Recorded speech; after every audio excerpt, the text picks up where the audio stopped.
Assalamualaikum warahmatullahi wabarakatuh. Oke, selamat pagi ya teman-teman ya. Oke, ini masih jam 10 pagi. Saya buatin video dulu sebelum pergi kuliah gitu karena masih banyak waktu juga. Jadi pagi ini sekitar ada 4 orang yang saya telepon dan mereka alhamdulillah lagi ada di fase penyembuhan. Tinggal apa ya? Tinggal kuatin mental biar ngontrol cemasnya itu sebentar. Kayak gitu teman-teman. Nah, di video sekarang saya mau berbagi bagaimana cara mengatasi takut diabetes. Ya, jadi orang anxiety itu takutnya aneh-aneh kan, sampai mungkin ya takutnya itu ke penyakit yang gedean, contoh jantung. Nah, takut diabetes ini familiar banget. Ternyata setelah saya riset dari sekian banyak orang yang saya telepon, ternyata pernah mengalami takut diabetes sampai saat ini. Dari kapan gitu ya? Karena ya mungkin ada triggernya, ada penyebabnya, terus juga ya biasalah gejala disama-samain sama Google gitu kan. Makanya sampai sekarang mereka takut gitu. Nah, sebelum saya bahas juga, di sini saya nggak lupa ya, selalu doain buat kamu yang lagi video ini, semoga kabar baik, semoga bahagia selalu, semoga sehat selalu, terus juga semoga dijauhkan dari semua penyakit, semoga sehat selalu. Dan terakhir nggak lupa, saya doain semua kamu itu selalu dimurahkan rezekinya, ya, amin. Oke, jadi diabetes itu penyakit kronis teman-teman ya. Jadi saya sedikit cerita di sini. Bulan September lalu, 29 September tepatnya ya, ibu saya meninggal. Ibu saya meninggal karena ya emang udah waktunya, yang pertama, yang kedua disertai dengan penyakit diabetes. Jadi gini loh teman-teman ya, takut akan penyakit itu hal yang normal terjadi ketika seseorang bisa menyikapinya. Tapi kalau misalkan orang nggak bisa menyikapinya, itu bahaya banget, masuknya ke self diagnosa gitu ya. Jadi saya juga pernah takut diabetes. Saya pernah, ceritanya kayak gini, ibu saya kan diagnosa diabetes itu sekitar 2015. Nah dari situ saya belum ada cemas-cemas gitu kan.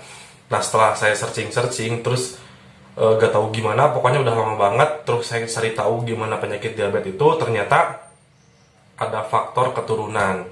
Nah saya sebagai anak lakinya mungkin gitu ya, mungkin ada faktor keturunan. Tapi kalau misalkan gini loh, ada faktor keturunan, ada juga enggak. Itu kata dokter setelah saya bilang, karena setelah saya nanya itu ya, maksudnya karena ketika ibu saya diabetes, terus makin sini, ini udah agak lama juga ya, saya kan nanya-nanya ke dokter. Saya karena takut kena juga, karena saya anak lakinya. Saya bilang, dok, saya sebagai anak lakinya apakah ada resiko kena diabetes juga gitu, karena ibu saya diabetes juga udah lama.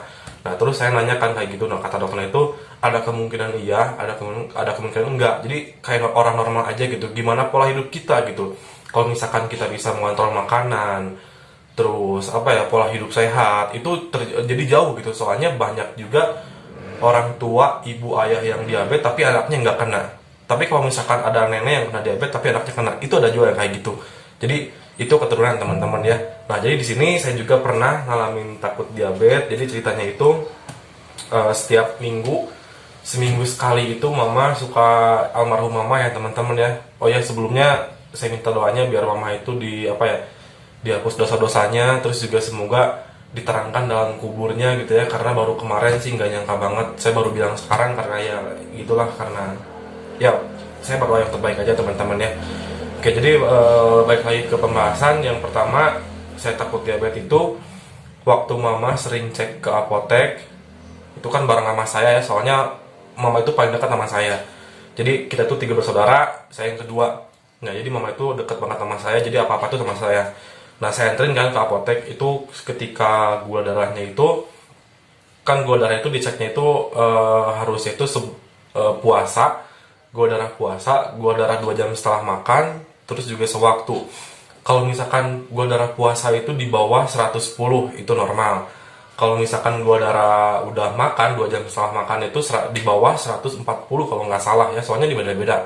Terus kalau misalkan gula darah sewaktu juga di bawah 120 kalau nggak salah ya, coba kamu cari tahu deh.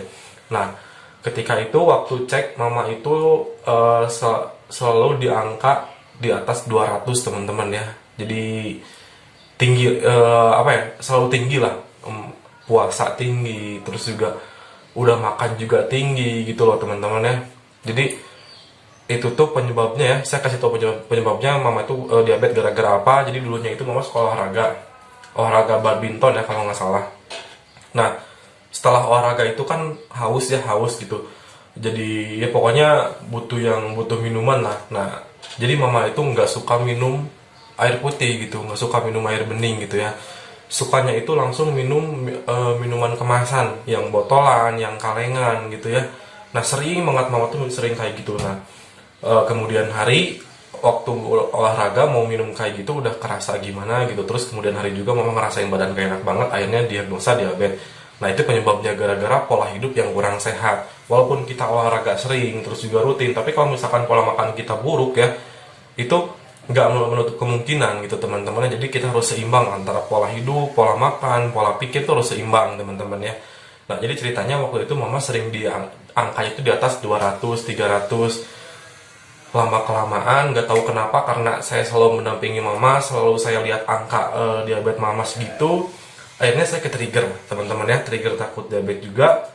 Terus tanpa sepengetahuan almarhum mama, saya itu suka cek ke apotek sendirian. Mama itu nggak tahu saya itu kena cemas, ke-trigger dari mama sendiri, dari almarhum mama sendiri gitu teman-teman ya. Jadi saya sering bolak-balik apotek buat cek gula darah. Terus alhamdulillah hasilnya itu selalu normal. Bahkan saya itu masuk lab ya, biar meyakinkan bahwa diri saya itu nggak kena diabetes, karena takut juga sebenarnya ada faktor keturunan. Tapi setelah saya nanya ke dokter, ya itu kalau misalkan bisa jaga pola hidup sama pola makan, ya bebas gitu kan ya. Jadi gimana ke diri kita sendiri. Nah, alhamdulillah waktu saya cek sering gitu ya, sampai sekarang juga saya sering ngecek, sekarang itu 3 bulan sekali. Terus juga masuk lab juga saya sering gitu ya, dan alhamdulillah semuanya baik-baik aja teman-teman ya. Tapi saya nggak cukup di situ, karena emang orang normal juga emang harus rutin dicek gitu ya. Jadi kita itu pergi ke dokter itu bukan buat berobat, tapi buat ngecek kesehatan kita. Nah, kayak gitu. Nah, sekarang buat yang takut diabetes itu katanya yang saya nelfon itu gejalanya itu lemas, terus juga sering buang air kecil, terus juga ada gatal-gatal. Ini orang yang saya telepon ya, kata itu gejalanya kayak gitu. Dari lemas, dari gatal-gatal, dari sering haus, dari sering kencing, katanya kayak gitu. Katanya, "Mas, kok saya ngerasain gejala kayak diabetes gitu kan." Nah, setelah saya kan saya tahu banget gejala mama tuh kayak gimana. Saya tahu banget. Jadi tanpa harus searching saya udah tahu, karena saya ngerawat mama. Ya, kayak gitu teman-teman. Nah, setelah saya nerima jawaban dari kalian, katanya itu sering haus, terus gatal, kencing, terus juga lemas juga gitu ya. Nah, itu faktor bukan berarti kamu diabetes, teman-teman. Jadi banyak faktor. Kalau misalkan kamu lemas ya kamu kurang olahraga, kamu telat makan. Kalau misalkan kamu gatal-gatal ya bisa ada dari penyakit yang lain, misalkan apa gitu ya. Terus kalau misalkan kamu sering kencing nih ya, itu wajar banget teman-teman. Ketika kamu cemas, itu kamu sering kencing itu wajar banget ya. Jadi kamu pasti ingat lah, waktu kamu sekolah, kamu mau ujian atau kamu mau ketemu guru, ketemu dosen, waktu sensasi deg-degan gitu, itu pasti kamu pergi ke toilet buat kencing. Jadi orang cemas itu bakal sering kencing gitu ya. Itu nggak tahu gimana organnya. Saya juga bukan orang medis juga, cuman itu wajar. Kalau misalkan kita cemas sering kencing itu wajar. Emang orang diabetes itu gejalanya kayak gitu ya. Yang setahu saya almarhum mama itu kencingnya itu lebih intens di malam hari teman-teman ya. Jadi jam 1 malam selalu bangun, terus juga setengah jam kemudian mama bangun, terus juga ya gitulah pokoknya. Tengah malam itu sampai 8 kali lebih. Pokoknya kasihan banget ya almarhum mama itu, sampai capek katanya bilangnya. Kalau diingat-ingat sih ya sedih lah. Nah, terus buat kalian yang takut diabetes, jadi wajar ya. Orang normal juga emang takut buat penyakit serius. Tapi gimana kita cara menyikapinya teman-teman ya. Kalau misalkan kamu takut diabetes tapi udah cek ya, yang pakai cek di apotek itu yang disuntik gitu, terus keluar angka 5 detik gitu kan, tunggu 5 detik terus dia keluar angkanya, terus angkanya normal ya kamu selamat teman-teman ya. Nah, dari situ kamu jangan takut lagi, tapi tugas kamu sekarang gimana caranya biar kelak kamu itu nggak kena penyakit kronis ini teman-teman ya. Seperti menjalankan pola hidup sehat, pola makan yang benar, pola pikir juga kamu harus dikontrol teman-teman. Jadi kalau misalkan kamu masih takut ya silakan aja cek gitu ya. Ntar juga lama-kelamaan kamu yakin sama diri kamu sendiri, kamu capek bolak-balik apotek, hasilnya normal juga, kamu bakal capek, kamu bakal berhenti. Ya teman-teman kayak gitu loh buat cerita singkatnya gitu. Jadi jangan takut penyakit serius, dalam artian kamu jangan semena-mena hidup. Jangan Jangan karena saya bilang kata Firman jangan takut penyakit serius terus kamu seolah-olah hidup seenaknya gitu, minum ini makan itu seenaknya aja gitu. Nggak kayak gitu teman-teman ya. Jadi di sini saya nyuruh kalian biar hidup sehat, terus jaga pola makannya, terus juga saya ngasih tahu di sini bahwa yang kayak gini itu bukan kamu doang ya. Ketika saya nelponin banyak orang, ternyata emang ada banyak orang yang emang takut penyakit diabetes. Karena orang anxiety itu ya pasti dia lemas terus dia banyak pikiran mumet, akhirnya takut penyakit dan jatuhnya tuh ketakut diabetes teman-teman gitu, kayak gitu ya. Jadi jangan ngerasa sendirian, nggak, karena di sini saya yang nelponin kalian ya, karena waktu itu saya minta nomor telepon kalian kan, jadi saya teleponin semuanya walaupun emang belum semua karena banyak banget. Nah jadi saya tahu di sini bahwa di antara kalian tuh banyak banget yang takut diabetes, jadi bukan kamu doang, saya pun pernah teman-teman ya kayak gitu. Dan alhamdulillah saya jauh dari penyakit itu, terus juga hidup jadi jauh lebih baik lagi, lebih sehat lagi karena saya menjalankan pola hidup sehat, pola makan yang benar gitu teman-teman ya.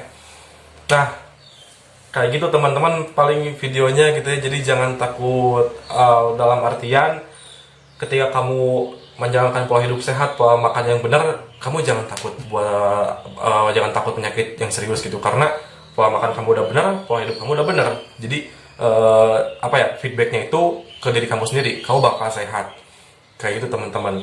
Jadi yang terakhir, ini bukanlah penyakit, tapi kamu cuma cemas aja, cuma cemas berlebih ya.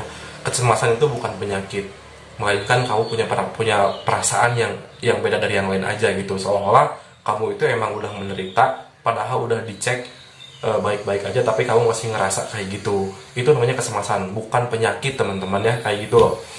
Nah terus juga kalau misalkan kamu udah cek gula darah, terus udah cek lab, udah bicara sama dokter gitu ya, kalau misalkan hasilnya udah baik-baik aja tapi kamu nggak percaya, kamu masih takut, masih ini masih itu, kamu mau percaya sama siapa ya?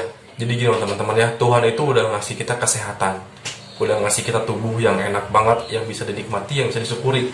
Tapi kamu sendiri nggak bisa gitu ya buat mensyukurinya, buat menikmatinya, tapi malah dicemasin, malah takut ini. Takutnya itu saya itu kamu tuh suzon sama Tuhan, karena Tuhan udah ngasih kesehatan tapi kamu nggak percaya. Kayak gitu takutnya tuh. Jadi jangan sampai kayak gitu teman-teman ya. Jadi pokoknya kamu itu harus bisa menikmati hidup, harus bisa mensyukuri hidup gitu ya, karena hidup tuh cuma sekali. Kalau misalkan cemas itu bukan solusi teman-teman ya. Nikmati aja, terus take a flow aja, apa yang kamu kerjain, jangan sampai mengganggu aktivitas sehari-hari ya, kayak gitu. Terus juga terakhir ya, kalau misalkan kamu punya faktor keturunan dari nenek, kakek, orang tua, ayah, ibu, itu saya saranin buat cek 3 bulan sekali ya. Dalam artian dalam 3 bulan itu kamu harus menjalankan pola hidup yang sehat, pola makan yang baik ya. Kamu harus rutin cek karena